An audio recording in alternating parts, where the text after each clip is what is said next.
de o caso Flávio Queiroz voltar ao noticiário. Flávio Bolsonaro respondeu às acusações do Ministério Público do Rio de Janeiro numa transmissão ao vivo pelas redes sociais. O filho do presidente Jair Bolsonaro é suspeito de corrupção por lavar dinheiro na compra de imóveis e numa franquia da rede de chocolates Copenhagen. E se eu fosse vagabundo, quanto muitos pensam, você acha que ia estar preocupado em abrir uma franquiazinha? Aí acusam, a loja recebeu, a loja recebeu muitos depósitos em dinheiro. É óbvio, ô energúmenos. É um comércio. As pessoas pagam em dinheiro também. Outra sacanagem que estão fazendo com o Diego, que é um policial militar, amigo meu, e que em uma única ocasião na minha vida, se não me engano, foi porque o banco já tinha fechado, né, e eu não tinha aplicativo no telefone na época, eu pedi para ele pagar uma conta para mim, que era um boleto de uma parcela do apartamento que eu estava pagando. Ele pagou e depois eu reembolsei. Qual o problema nisso? E aí vão cruzar as informações dos depósitos bancários. Aí tem, como ele é um pequeno empresário, a principal renda dele não é a polícia militar, ele é um pequeno empresário bem sucedido, e ele comprava produtos na minha loja no final do ano para dar de presente para os seus clientes. Como ele tem uma empresa de vigilância em Copacabana, ele, no final do ano, comprava produtos na minha loja e entregava aos seus clientes, que eram síndicos dos prédios ali em Copacabana. Né? Virou moda. Só porque eu consegui comprar um apartamento num preço bom, eu tô lavando dinheiro com imóveis agora.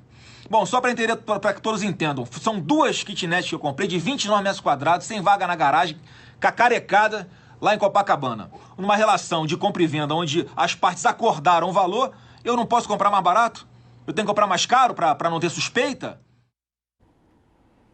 Hoje, Jair Bolsonaro fez o último quebra-queixo de 2019 na saída do Palácio da Alvorada.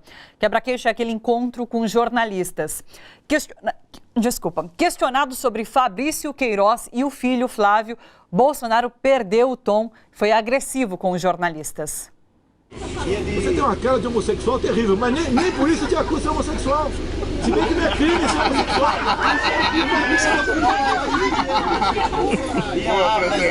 Você fala C o tempo todo. E a arte, você considera seu... Peraí. Vou terminar aqui. Terminar aqui, calma. Olha só, uma pergunta a vocês. O processo é segredo de justiça ou não é? Respondam. Ninguém falou nada. Respondam, porra. Responde, gente. Responda, rapaz. Pergunta pra tua mãe o comprovante que ela deu pro teu pai, tá certo? O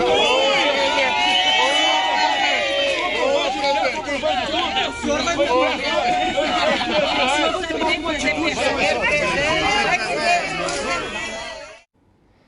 De acordo com o jornalista Luiz Nassif, do site GGN, a Polícia Civil do Rio de Janeiro não tem dúvidas da ligação da família Bolsonaro com a organização criminosa chamada de Milícia no Rio de Janeiro.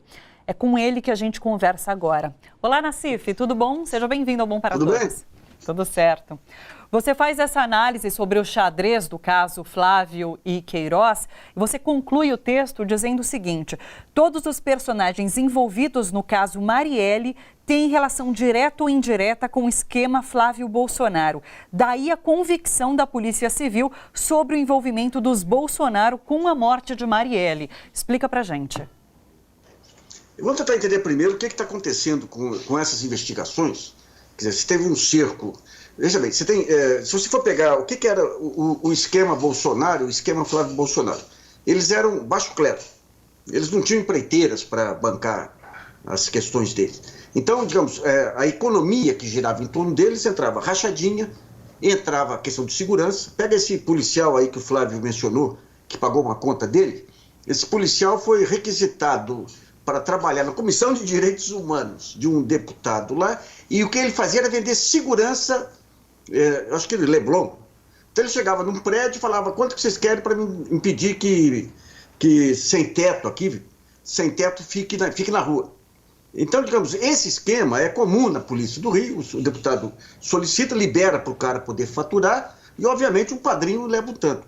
Então, quando você vai ver o que é a economia Bolsonaro, eram as rachadinhas, eram os pagamentos de milícias, eram coisas tipo esse sargento aí que montou o seu serviço de segurança, e aquilo lá era vascularizado por uma um grupo grande de pessoas. Entravam parentes aí do Bolsonaro, entrava o Adriano da Nóbrega, que é o chefe do escritório do crime, entrava o Queiroz, que é o motorista não, o Queiroz era o grande tesoureiro que aplicava em tudo isso. Agora, veja bem, quando a polícia, lá atrás, vai atrás, identifica o Adriano da Nóbrega como um dos suspeitos, o cara do escritório do crime, com o escândalo, Flávio Bolsonaro teve que tirar todo mundo. Esse Adriano da Nóbrega, a mãe e a esposa, saíram da caixinha lá da Telege, da Lesp, a Lerche, da Alerj no final do ano passado. Então esse pessoal ficou desassistido. Hoje, por exemplo, você tem o que está vazando aí, por exemplo, o Adriano da Nóbrega tinha 2 pizzarias, em nome dele e em nome de Laranjas também, de parentes também, mãe e tudo. Isso aí, obviamente, está sob controle. Então, digamos, o recurso que abastecia esse grupo todo foi suspenso. E daí a questão da lealdade começa a se desfazer.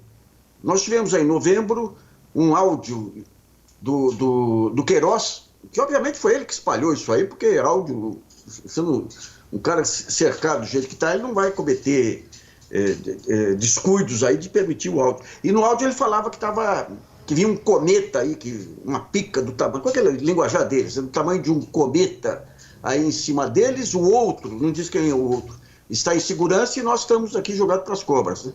Então você pega a família Adriano.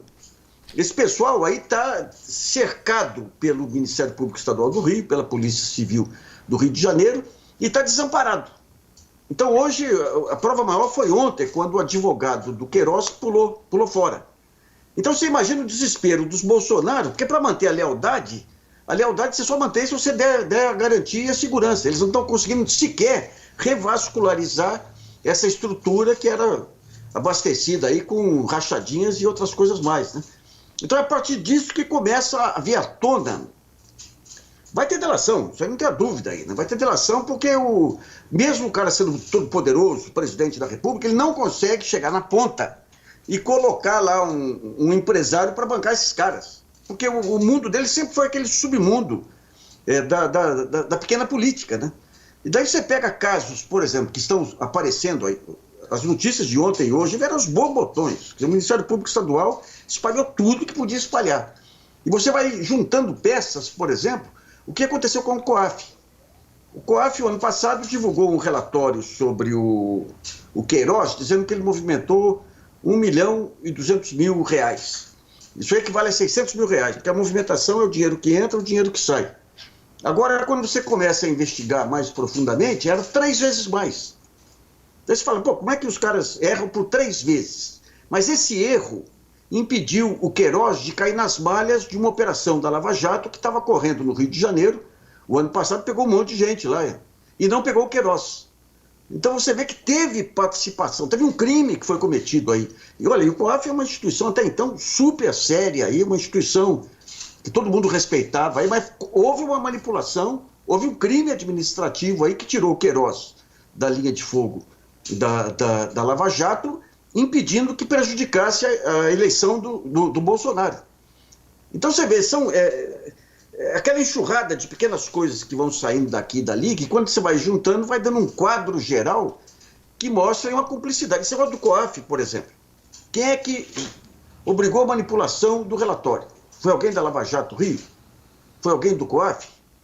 Você lembra que o pessoal da inteligência da Receita, que trabalhava na Lava Jato, lá em Curitiba, o Sérgio Moro tentou trazer para o COAF. O principal cara do COAF, da Lava Jato Rio de Janeiro, foi preso achacando vítimas aí, réus, nem digo vítimas, mas réus aí da Lava Jato. Então, digamos, é uma teia que se move aí em várias partes, mostrando que dessa vez, aparentemente, a investigação é para valer. E a partir daí... Pois não.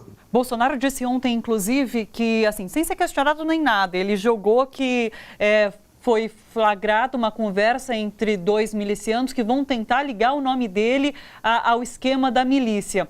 Então, assim, ele parece ter também informações sobre o que vai vir a público e, de alguma forma, se adianta a isso. Mas hoje ele estava enfurecido nesse encontro com jornalistas por conta dos questionamentos que estão sendo feitos, né? eu nem diria enfurecido, esse furor dele é um sinal de desespero. Ele estava desesperado, efetivamente, ele e o filho aí.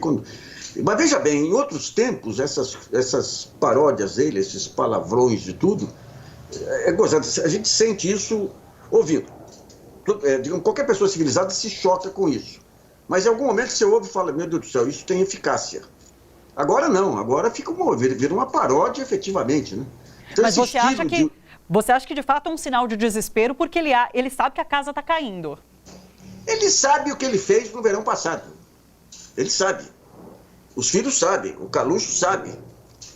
E um ponto relevante, que eu publiquei uma nota ontem, até curta assim, é que a Polícia Civil do Rio então trabalhava com várias hipóteses, mas a hipótese central não era o envolvimento direto dele dos filhos com a Marielle. Então, tentaram jogar em cima um cara aí do Tribunal de Contas do município, caras inexpressivos dentro de uma estrutura federal, que era o que estava vigorando no Rio quando teve a morte da Marielle. Você tinha uma intervenção federal. Sim. Quem blindou o Bolsonaro lá foram os interventores federais no começo. Né? Então, digamos, quando você vai ver agora aqui, você começa a juntar todas as peças, é impossível escapar, digamos, do foco no Bolsonaro. E a Polícia Civil já se virou para isso, baseado em outro ponto, né? Você tem bolsonaristas infiltrados lá, evidente. Você tinha bolsonarista infiltrado no Ministério Público Estadual, quando tentaram desqualificar aquela versão do porteiro. Você tem o Sérgio Moro, que colocou a Polícia Federal para intimidar o porteiro. Mas você tem a polícia do Witzel, que é um concorrente do Bolsonaro, né? Agora, porque existe essa disputa política por trás desse caso também. Então, o Bolsonaro acusa Witzel de estar agindo por trás dessa investigação. Ao mesmo tempo, a gente tem uma reportagem hoje na Folha, aponta que Bolsonaro está descontente com Sérgio Moro por não ter controle da polícia e, de certa forma, isso está fugindo das mãos dele. Então, tem uma disputa política por trás também. Tem. Esse ponto do Sérgio Moro, não. O Sérgio Moro está de uma fidelidade, uma subserviência humilhante, né? A questão é que não está na Polícia Federal lá, está no Ministério Público Estadual, sobre o qual o Witzel tem menos ascendência, e a Polícia Civil, que é do Witzel aí, né? Agora é um jogo, é muita evidência, sabe? Essa enxurrada de informações que caiu na cabeça aí dos jornais aí ontem e hoje aí, e não tem jeito, veja bem, os caras estão sufocados financeiramente, estão em desespero. E como eu coloco no xadrez lá, você tem toda uma estrutura de arrecadação que está hoje sendo investigada. A própria Receita lá atrás, ela passou a investigar Flávio Bolsonaro, não divulgou nada até agora aqui. Porque veja bem, a burocracia, você tem aqueles caras que são fechados com o bolsonarismo, o aparelhamento, né? Mas a burocracia, ela fica esperando. A burocracia é o padrão do Luiz Roberto Barroso, aí, em outro nível também, não vamos exagerar, né? Eles vão de acordo com para onde vai o vento. Então, por exemplo, você tem um sindifisco lá, que é o Sindicato dos Fiscais da Receita, que homenageou o Bolsonaro lá atrás. Hoje, se começar a mostrar que a situação do Bolsonaro é irreversível, eles vão pulando. Sim. A natureza humana, principalmente das corporações, é isso aí. Nassif, então, você acredita que até o final do ano a gente vai, inclusive, assistir ações mais contundentes em relação a esse caso? Uma possível prisão de um dos envolvidos, essa delação que você comentou que pode vir a aparecer, você acha que tudo esse ano ou talvez só no ano que vem? Depende muito, né? No caso das rachadinhas aí, o principal envolvido ele tem fórum especial, né? Agora, esse juiz Itabaiana, o juiz que está tocando o caso aí, é tido como chamado carne de pescoço. O Bolsonaro ontem atacou ele, dizendo que ele tem uma filha empregada pelo Witzel, tudo, já provocou a Associação dos Magistrados Brasileiros. Quer dizer, ele está se indispondo com todas as corporações. E é esse efeito interessante, né? Quanto mais ele se vê enfraquecido, mais as corporações ganham poder e arrogância. Pega o Ministério Público Federal com a Dilma aí, né? O Ministério Público Federal sai, todo mundo fica campeão aí, os campeões da... E agora com o Bolsonaro, fizeram o jogo até agora. Se o Bolsonaro começar a afundar, vem tudo à tona, né? São muitas investigações que estão escondidas aí, caminhando, levantando dados, esperando, eu acho que mais do que provas, esperando o caminho dos ventos aí. Sim. E o caminho dos ventos aí mostra que nós estamos realmente numa reversão aí dessa era bolsonariana aí. Sim. Só para finalizar, rapidamente, Nassif, você já tinha vivido enquanto jornalista um momento como esse? Não, isso aí ninguém no Brasil tinha vivido, né? Nós já tivemos ditaduras aqui, terríveis aí, eu peguei nos anos 70, chegando em São Paulo aqui, eu peguei aquela ditadura, desapareciam pessoas, você tinha mas digamos agora, mas você tinha do outro lado, o pessoal que tinha projetos de país aí, que você discordava, que eram projetos terríveis, muitos deles aí, com os porões aí. Hoje não, hoje você tem pessoas empenhadas em trazer à tona as organizações criminosas, gente. Isso é uma coisa inédita. Sim. É a mesma coisa que o tráfico na Colômbia assumindo a presidência. Sim. Então é um caso inédito, efetivamente, né? Nassif, muito obrigada pela participação, por trazer sua análise aqui para o Bom para Todos. Um ótimo final de ano para você, viu? Para vocês também aí. Um abraço. Um abraço, até mais. Tchau, tchau.